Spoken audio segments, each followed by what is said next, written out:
Well, good morning, Interbet fans, and welcome to the preview for the Vaal main track. We are today, Tuesday, the 22nd of March, and 24 pentometer, good to soft 5.5 meter false rail at the 700 meter mark.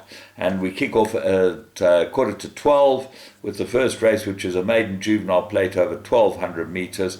Most interesting race. The first timers is where all the money is, and that's for number 6, Mover and Shaker. Dennis Schwartz now gets a ride for Fabian Habib. They've been doing extremely well. Take a big close look at Mover and Shaker. But Mike de Kock's got a first timer in here called Equestrian Affair. No real money for this at this stage, but Keegan de Mello rides for the stable and for the owners and has come up from Cape Town, from Durban to ride this. Got to have a chance.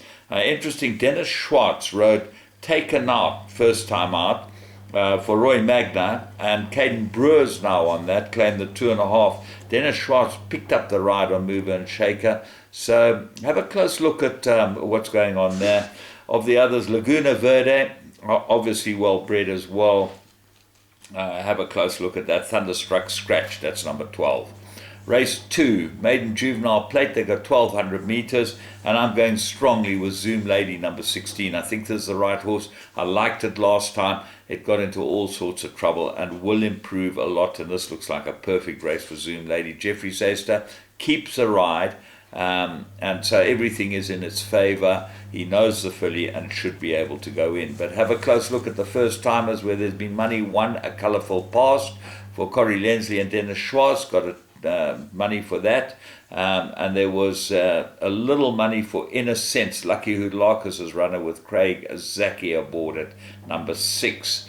Have a close look at 5, Inevitable. That might improve a lot. De Mello rides that. Richard Faree was booked to ride at De Mello, now gets a ride on 5, Inevitable, and the winner should come out of that lot. Race 3, Pinnacle, middle division, 2000, very difficult race indeed, but I'm going with one Carlos, who's top of the betting boards. I think the 2000 is much better for him. I think he's well suited by the course. I think there's a lot to like about him. The horse to take a close look at is Nachi. Comes back off a rest, this horse, and JP van der Merwe gets a ride now. He's a very good rider, JP, so nice to see him getting a ride from Mike de Kock. Should go well.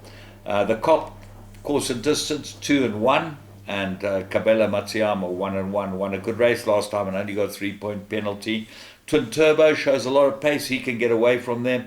Muzi gets a ride for the Fabian Habib outfit, which is quite interesting because Schwartz has been riding this horse. But Schwartz rides Flashy Apache. So that might be the better of the two horses, but a fraud also comes into it with a chance, although I think it's a bit sharp for him. Race 4, maiden plate, 1,000 meters, and a 3-cornered contest. Mandalay, second run after arrest, that's against him. To me, the right two are Grisha, number 10, Brett Weber, Calvin Habib, improved last run, and it was a very good run. This might prove absolutely up its alley, although it's bred to go 1.5 miles, should go well here. Musical Kiss. This is drawn 1, which is sometimes a problem at the Vaal.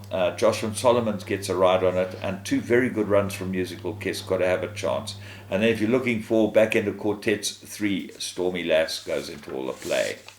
Race 5, maiden plate. They go 1,000 meters, and I think this is quite difficult because Paul Peter holds the key. Maradiva has been terribly disappointing. But if you go and analyze the form, you've got to ignore the last run behind Backburner. That's got to be just put one side. And then the run before that wasn't that bad. And the 2 runs before that were very good, course and distance.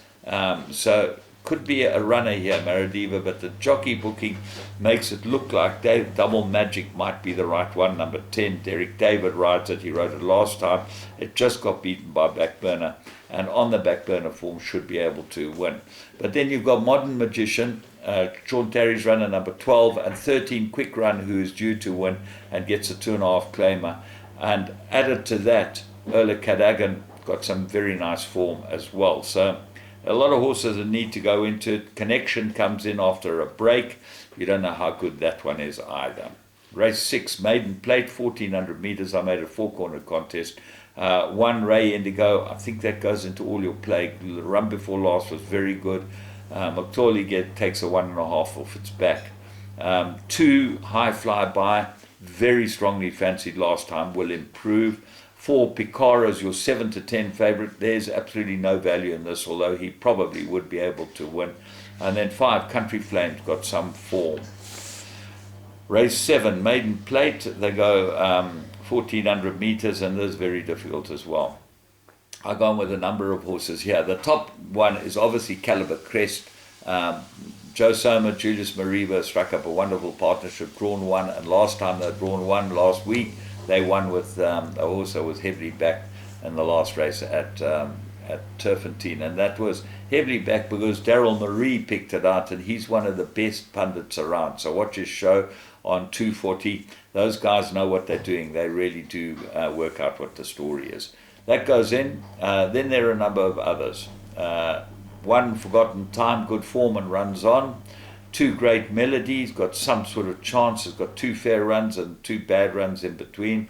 Michelin Star, interesting horse.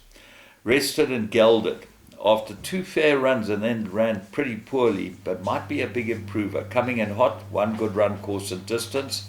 Never Too Clever, good form. And Aspiring to Reign, improved last start. So, and Gold Lava, it's 2 fair runs. So there's lots of horses that come into the mix if Caliber Crest fluffs his lines. The last race, I make it a lot easier. This is a handicap over 2,000 metres. I made absolute 2-corner contests. I like Flying Grace, Calvin Abib for Clinton Binder. Drawn 2, I think will go very well. But drawn 1 is Duke of Rain, number 3. Craig Zaki for Lucky Hoodlarkus. Expect big improvement on the form, and this is a perfect race for him. The Sash Kurtz approval of Fort Wiley might come into the play as well. So from me, James Goodman, have a great day at Vaal, and remember, Interbet's the only place to bet because you get on the tote and you get the best odds on their exchange site, and you can get on the tote and the money goes straight to the tote, which keeps racing going.